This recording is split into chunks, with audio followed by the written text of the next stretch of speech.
नमस्कार. आपण पाहतात सम्यक क्रांती यूट्यूब चॅनल. माधव गायकवाड. बंधू आणि भगिनींनो, सध्या महाराष्ट्रामधील राजकारणामध्ये थोड्या चर्चा जोरदार चालू आहेत.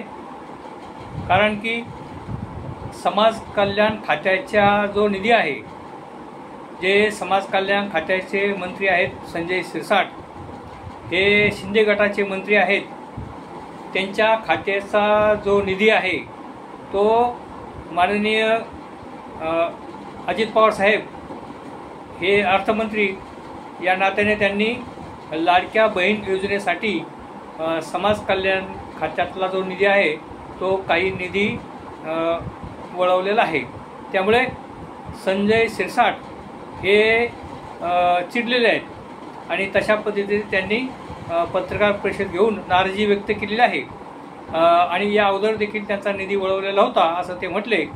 आणि समाज कल्याण खात्याला निधी अपुरा पडेल अशा पद्धतीची भूमिका ते मांडत आहेत. तेव्हा जर वारंवार असं होत असेल, कारण की आमदार महोदयांना, राष्ट्रवादी अजित पवार यांच्या आमदारांना जास्त निधी किंवा भारतीय जनता पार्टीच्या आमदारांना जास्त निधी व त्याप्रमाणे एकनाथ शिंदे साहेबांच्या शिवसेनेच्या आमदारांना कमी निधी, असा जर प्रकार घडला व पुढे अशा ज्या योजना आहेत, लाडक्या बहीण योजना असेल किंवा शेतकऱ्यांचे कर्जमाफी असेल, यासाठी पडणारा अपुरा पैसा आणि तो कसा उभा करायचा, तर समाज कल्याण खातं असेल किंवा आदिवासी विकास, आदिवासींच्या संदर्भामध्ये असणारा निधी, म्हणजे हा मागासवर्गीयांचा निधी या वेगवेगळ्या ठिकाणी वळवायचा, अशा पद्धतीची भूमिका वारंवार अजित पवार घेत असतात. तेव्हा या ठिकाणी संजय शिरसाट यांनी कुरबुर सुरू केलेली आहे. आणि असाच प्रकार जर पुढे झाला तर हा वाघ गुरगुरल्याशिवाय राहणार नाही.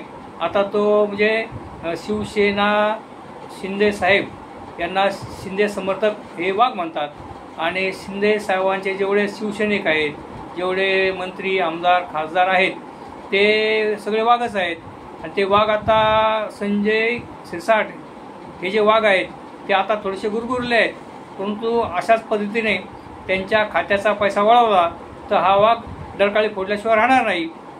प्रसंग असा आठवतो की ज्यावेळेला काँग्रेसचं महाराष्ट्रामध्ये सरकार होतं आणि त्या काँग्रेसच्या सरकारामध्ये चंद्रकांत हांडोरे हे समाज कल्याण मंत्री होते.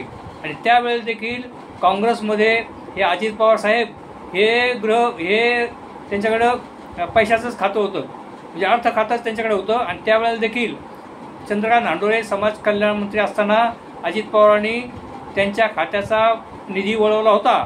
त्यावेळेला चंद्रकांत हांडोरे हे मूळचे पॅन्थरवाले आहेत. मग त्यानंतर ते काँग्रेसमध्ये गेले, तिथे मंत्री झाले. आणि ज्या वेळेला अजित पवारांनी त्यांच्या खात्याचा पैसा दुसरीकडे वळवला, सिंचन खात्यासाठी वळवला होता त्या काळामध्ये, आणि ते खातं अजित पवारांकडेच होतं, तेव्हा चंद्रकांत हांडोरे हा मूळचा पॅन्थर असल्यामुळे तो गुरगुरायला लागला व त्यांनी चांगली डरकाळी फोडली व त्यांनी त्या ठिकाणी कॅबिनेटमध्ये त्या काळामध्ये चांगला प्रतिवाद केला. आणि त्यांनी त्या ठिकाणी अजित पवार यांना चांगला सामना करून, त्यांच्याशी प्रतिवाद करून त्यांनी त्यांचा निधी परत मिळवला होता. तेव्हा या ठिकाणी आपल्याला आठवण येते चंद्रकांत हांडोरेची. तेव्हा तशाच भूमिका हे संजय शिरसाट घेणार आहेत का? आता हा चंद्रकांत हांडोरे म्हणजे पॅन्थर होता आणि हे संजय शिरसाट आहे ते वाघ. तेव्हा त्या काळामध्ये त्यांचा निधी वळवल्यामुळे तो पॅन्थर चांगलाच गुरगुरला होता आणि त्यांनी त्यांचा निधी थांबवला होता.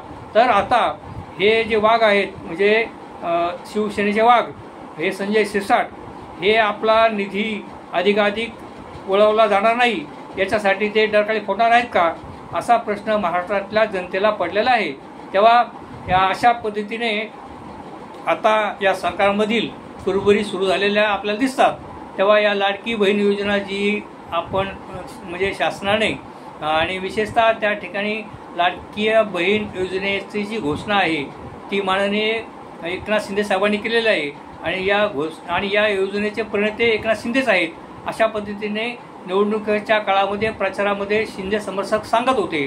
आणि त्याचप्रमाणे अजित पवार साहेब देखील एक गुलाबी जॅकेट घालून आणि त्यांचे सगळे कार्यकर्ते, नेते आणि ते सगळे गुलाबी सदरे गुलाबी जॅकेट घालून आणि महिला देखील गुलाबी साड्या घालून त्यावेळेला लाडके बहीण योजना आणि अजित पवार साहेबच ही योजना चांगल्या प्रकारे राबवतील अशा पद्धतीने भूमिका घेत होते। त्याचप्रमाणे भारतीय जनता पार्टी फडणवीस साहेबांच्या नेतृत्वाखाली ही लाडकी योजना कार्यान्वित होत आहे अशा पद्धतीने भारतीय जनता पार्टी देखील प्रचार करत होती। परंतु खऱ्या अर्थाने एकनाथ शिंदे साहेबांची ही कल्पना आहे अशा पद्धतीने जास्त प्रमाणात बोललं जातं।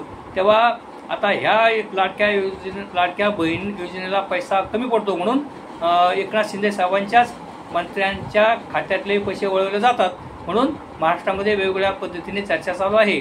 तेव्हा पुढील काळामध्ये पाहूया, आता 2100 रुपयाचं देखील त्या निवडणुकीच्या माध्यमातून निवडणुकीच्या प्रचाराच्या दरम्यान ही मंडळी बोलली होती। तेव्हा आता 1500 रुपये देण्यासाठी जर मारामार होत असेल आणि पैसा अपुरे पडत असेल तर महिलांना 2100 रुपये कधी देणार? परंतु एक असं आपल्याला वाटतं की येणाऱ्या महानगरपालिकांच्या निवडणुकीच्या दरम्यान हे 2100 रुपये देण्याची शक्यता नाकारता येत नाही आणि एकदा त्या महानगरपालिकेच्या निवड झाल्या तर ही योजना बंद पण पडू शकते अशा पद्धतीची लोकांच्यामध्ये चर्चा आहे।